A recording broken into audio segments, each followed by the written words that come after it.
Are you ready? The Kornelia Stephanie Show. Wake up to love, your call to action. Join Kornelia as she empowers others to live heaven on earth. Kornelia teaches listeners how to be the authority over yourself, embracing your inner guru. Feel yourself uplifted into limitless expansion, integrating ease and grace in a changing world. This show will cover topics such as unconditional love, your physical body, how to be in extraordinary relationships, create financial and emotional wealth, embracing entrepreneurship in the new earth.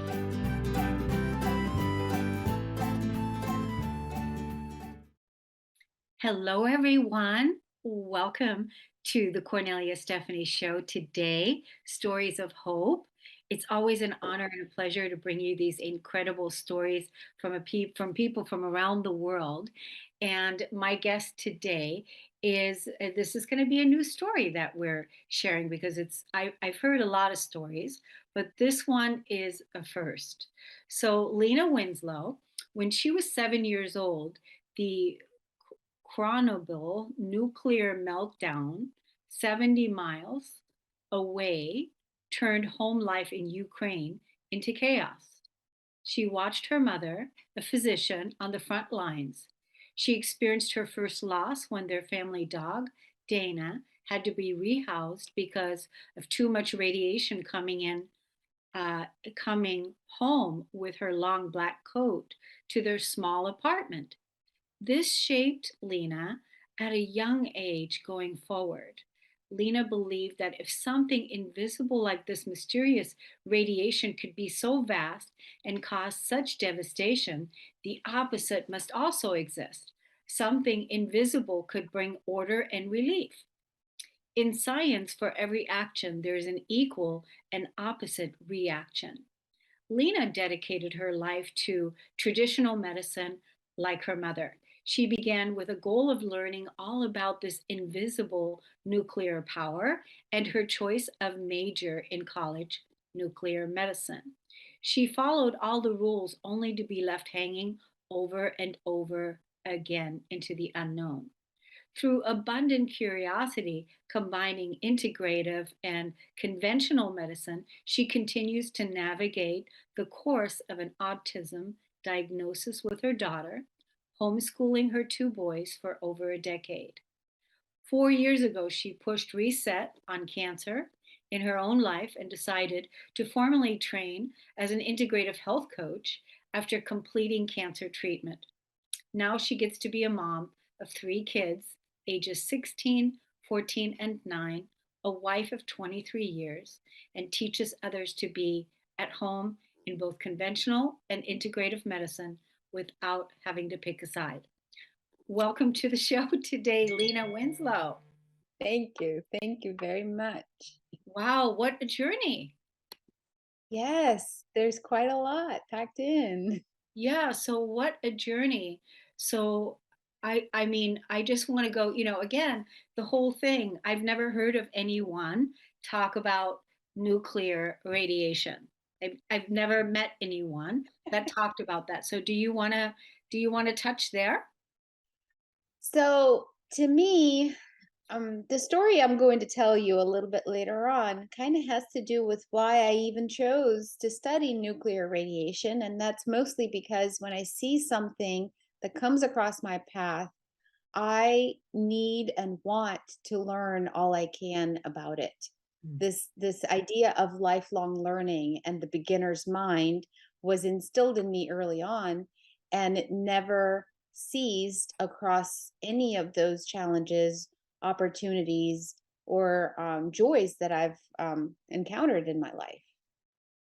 Yeah, so that's really interesting with, again, the terminology of nuclear medicine and then all the things that you have gone through over the course of your life with pushing reset on cancer and now homeschooling your kids.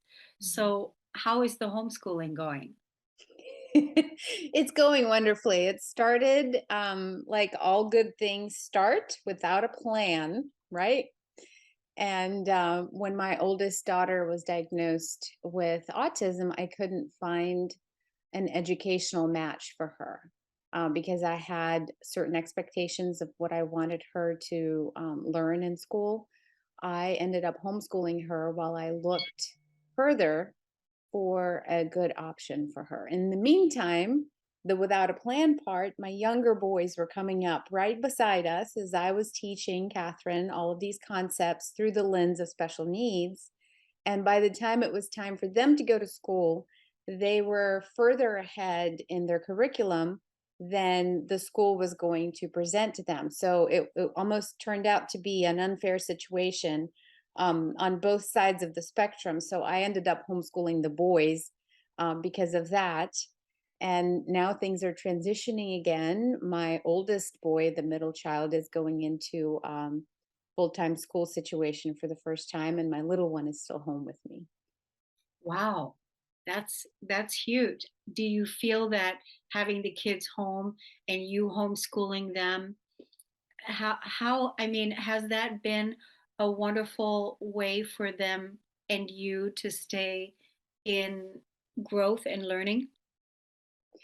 Yes, that was definitely an outcome that I didn't necessarily look for in the beginning. In the Mhm. beginning, I was just looking to fill the gap. It's that learner in me, that problem solver that continues to want to keep working at whatever's put in front of me. With my boys, what it did lead to that I was surprised by is the level of connection, the level of our ability to have the freedom in our day Mm, that normally we would not be able to have for before school and after school activities. They grew up learning how to learn, not what to learn. mm. And that kind of became my goal to kind of propel them forward into their own choices as they grow bigger.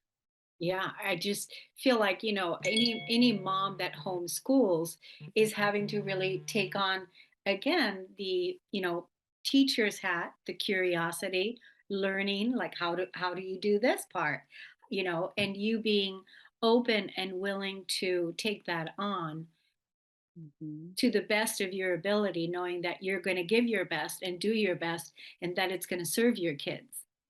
Yes, exactly. And you know what? You never set out to do something in a certain way and end up there at the end. What happened with me is I discovered the power of community, the community of moms, the community of children that have a similar kind of learning style. And in those years, we formed a co op. This co op has over 120 children now and goes up through eighth grade, and the moms have been meeting 3 days a week for some curriculum time, and then the other 2 days a week we have the freedom to do things at home, and it's just been evolving as something that works for everyone. I think this is like, because we know that our educational system needs to change. And I think that what you're talking about is actually part of the new, part of Mhm. the new ways of, you know, collaboration and community coming together, the village coming together to support each other, because we know that the way that our educational system has been set up that isn't working for, our growing evolution of children today. And so new needs to be, they need to grow. We need to grow beyond it. And the educational system, as in the healthcare system, as in any of the systems that have been built, that are not sustainable, that are not for the highest and best for human evolution, is up for Mhm. change. Yes, and I feel like we've landed in the space of when the pattern has completed itself, and now in these next few years, we will probably be seeing some of that ending of one pattern and beginning of a new one, which makes it for an exciting time to be alive, but also very anxious time because there's so much unknown that continues to revolve around us, and Yeah. we have to find ways to deal with it. Yeah. We do have to find ways to deal with accepting and embracing the unknown. Hmm. We don't know how to do it, Hmm. but we have everything we need inside, Yeah. and we have each other, and we're all in this together. So there is that's it.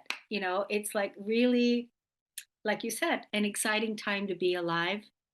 And also, like, wow, what are we going to do? How is this going to turn out? What will we create? And will we make a better way this time for our children and our children's children, which are all the future leaders of the world? And so we need to create a better environment that is more sustainable for them.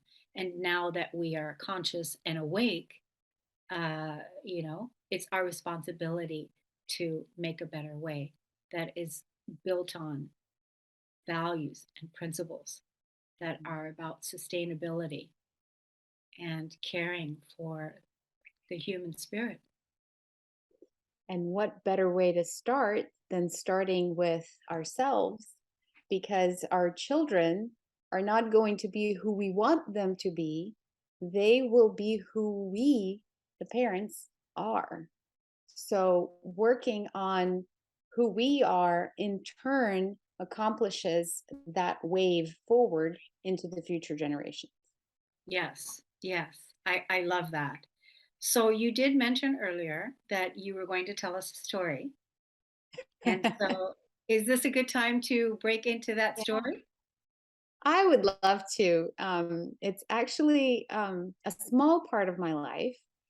Um, I wanted to ask you in the Yeah. very beginning of this, can you all recall a time in your life where you felt, and let's be clear, you felt, not thought, that you could do anything?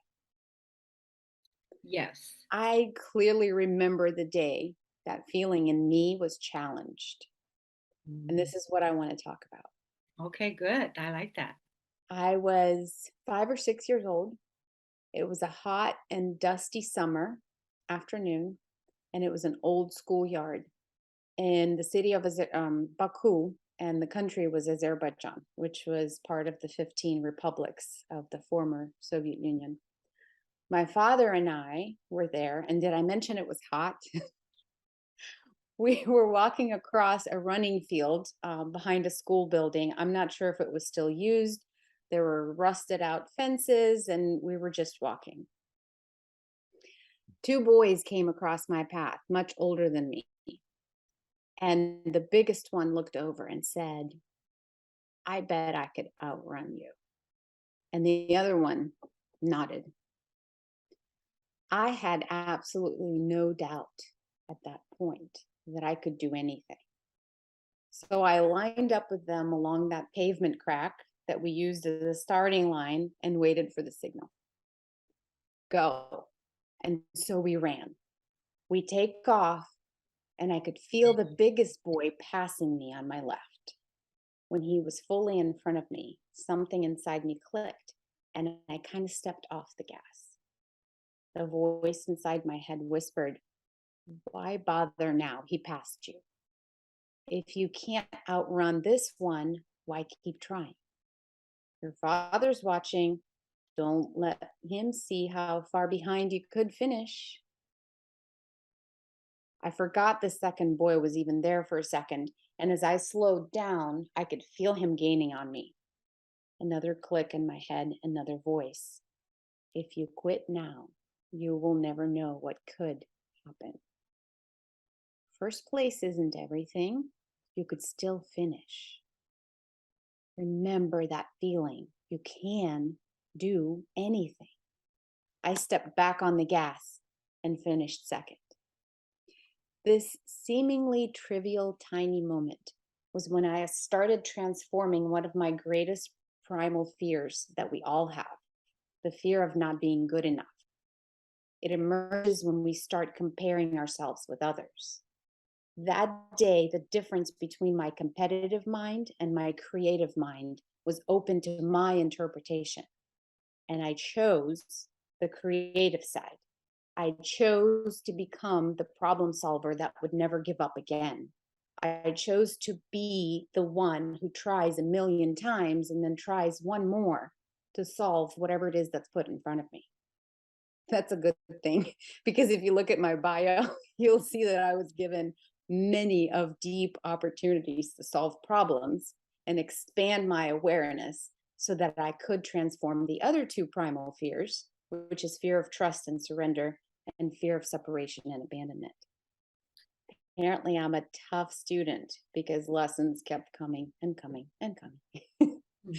This is where I formulated and tested my belief that our next level of strength, confidence, and impact is achieved through the depth of our hurt. I now help others to discover their own path through the hurt and the challenges. No two stories are the same. We go deep instead of wide. What I find to be the same is our universal desire for growth, the next level in health, the next level in connective relationships, that next level of fulfillment in whatever career we choose to do. I come to health coaching from the third generation of data driven, hyper rational, conventional science background. I love the logic and the clarity this approach gives me. I grew up this way and I value that neatly packaged answer on a silver platter. My mother embodied this approach as a physician. She used it when she was diagnosed with breast cancer in 1995. I held her hand when she passed away. I needed and wanted more if I was to survive my own diagnosis in 2018. I now embody a blend of conventional medicine and integrative medicine, and I believe that you never have to pick a side.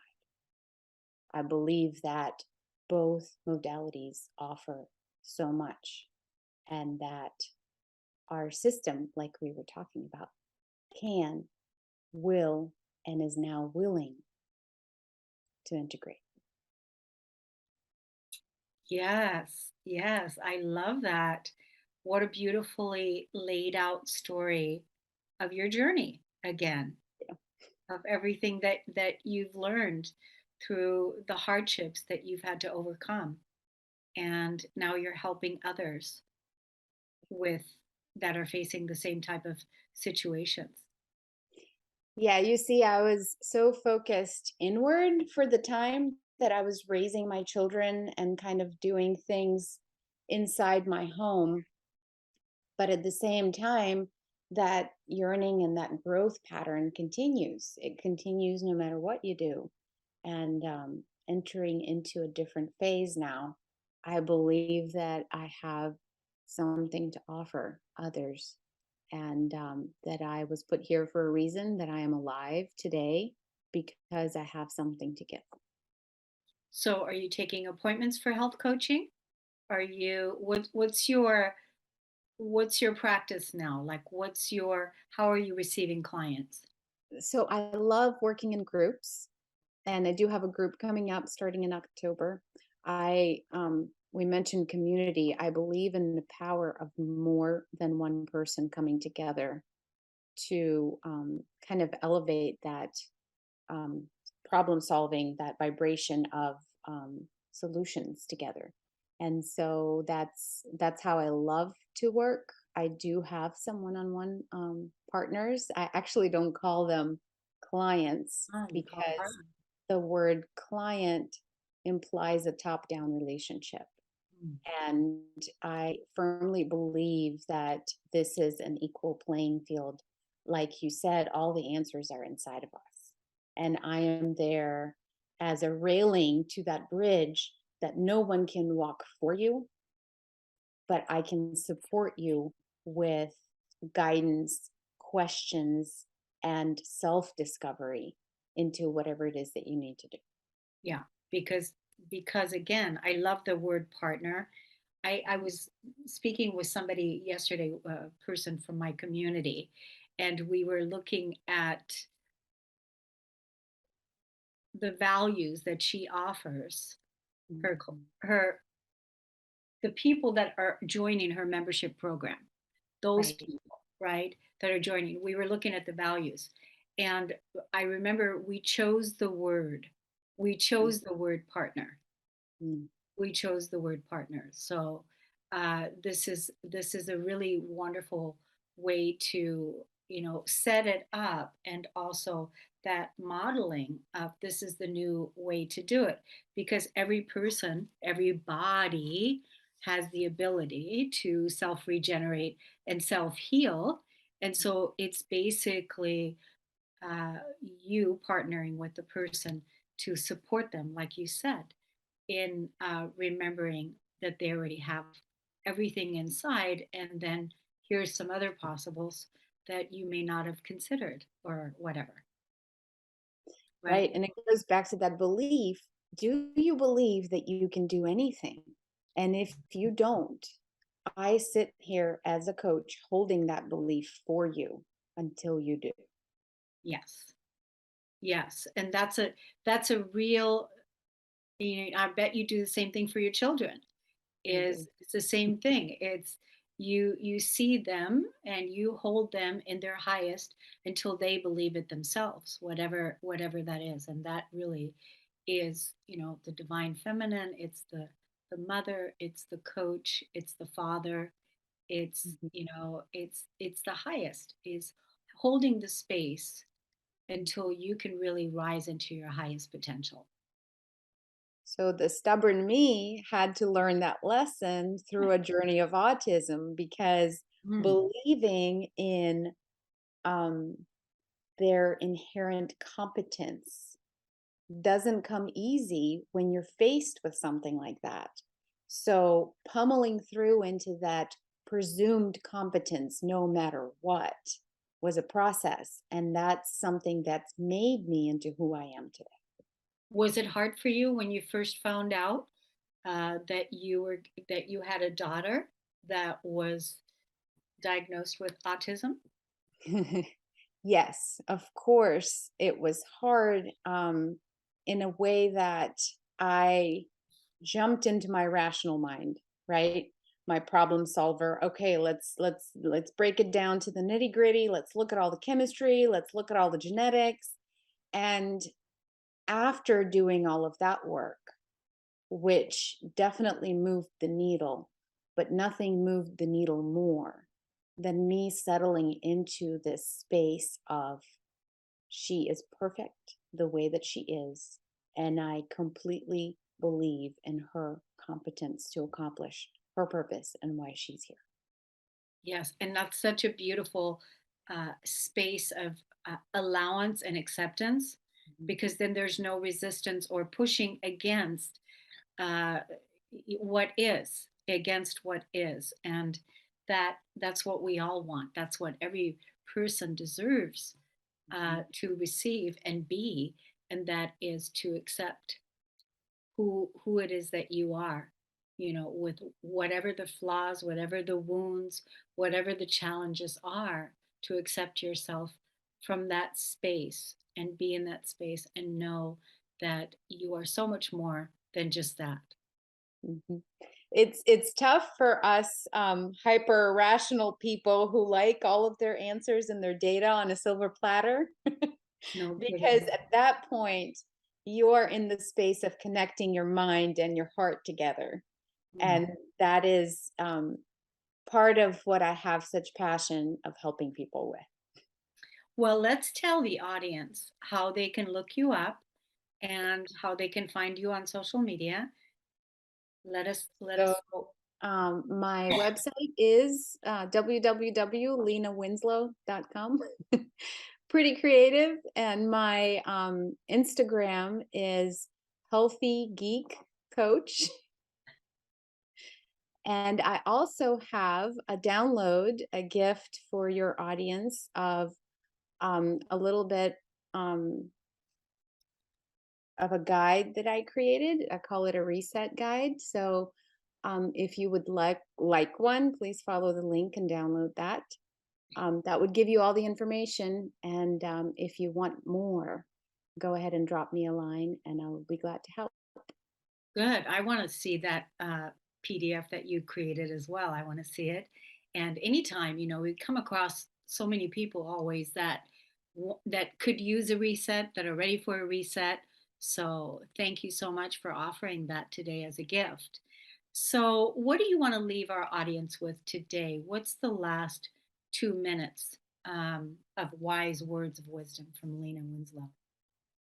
I think if I had to pick one thing, it would be an I believe statement that goes like this. It's really short, but I believe in harmony, not balance. It is too often where we want everything to be perfect and nitty gritty, but there's something bigger and better than perfection. There's something to that movement that you create when things are out of balance, but they are in harmony. Just like any good musical piece, some instruments are loud and some instruments are silent at times. So, for us, especially women and mothers, that's a liberating concept when it comes to looking at your health, relationships, and career. Thank you so much, Lena Winslow. It was an honor and a pleasure to meet you. Wonderful, wise words that you've shared with us here. Great story. We wish you so much prosperity and blessings and well being on your journey. Thank you, everyone, for listening and tuning in. And we'll see you again next time on the Cornelia Stephanie Show. Bye, everyone. You've been listening to the Cornelia Stephanie Show, Wake Up to Love, your call to action. Tune in each week on Transformation Talk Radio. Cornelia's joy is to engage others in practical ways, showing us how to live in the new earth in harmony with our true nature. For more information on Cornelia and her extraordinary work, or to listen to past shows, go to her website at corneliastephanie.com.